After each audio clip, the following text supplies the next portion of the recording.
বারুইপুর কাণ্ডে পাকড়াও 4, রাতভর অভিযান চালায় পুলিশ। অভিযানে পুলিশের জালে 4। গতকাল ধর্ষণ খুনের অভিযোগে ধুন্ধুমার পরিস্থিতি হয় বারুইপুরে, সেই ঘটনায় পাকড়াও 4। আমাদের সঙ্গে অর্পণ রয়েছেন প্রতিনিধি। অর্পণ, কাদের পাকড়াও করা হয়েছে, তাদের কিভাবে পাকড়াও করা হলো, তারা কিভাবে যুক্ত এই ঘটনার সঙ্গে? দেখো, সন্দেহভাজন যে 4 জন এখনো পর্যন্ত যাকে গ্রেপ্তার করা হয় সে কিন্তু একজনের নাম বলে।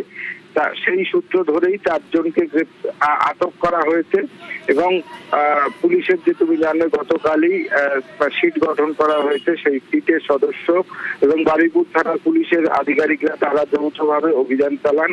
অভিযান চালিয়ে রাত ভোর অভিযান চলে, ভোর পর্যন্ত 4 জনকে আটক করা হয়েছে।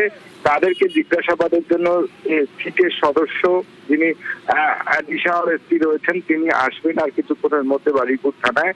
তাকে জিজ্ঞাসাবাদ করা হবে এবং এই ঘটনার সঙ্গে তারা যুক্ত রয়েছে কিনা, তার পারিপার্শ্বিক তথ্য প্রমাণ এখনো পর্যন্ত আছে কিনা সেটাও কিন্তু খতিয়ে দেখা হবে। সব থেকে গুরুত্বপূর্ণ এলাকার যে সিসি ক্যামেরার ফুটেজ, সেই সিসি ক্যামেরার ফুটেজ ইতিমধ্যেই পুলিশ সংগ্রহ করেছে এবং সেই সিসি ক্যামেরার ফুটেজের সঙ্গে তাদের মিল রয়েছে কিনা, তাদের অবস্থান কোথায় ছিল এবং টেকনিক্যাল পার্টটাও খতিয়ে দেখার পর তাদের সঙ্গে এই ঘটনার যোগ রয়েছে কিনা তা স্পষ্ট হবে। বেশ, ধন্যবাদ অর্পণ।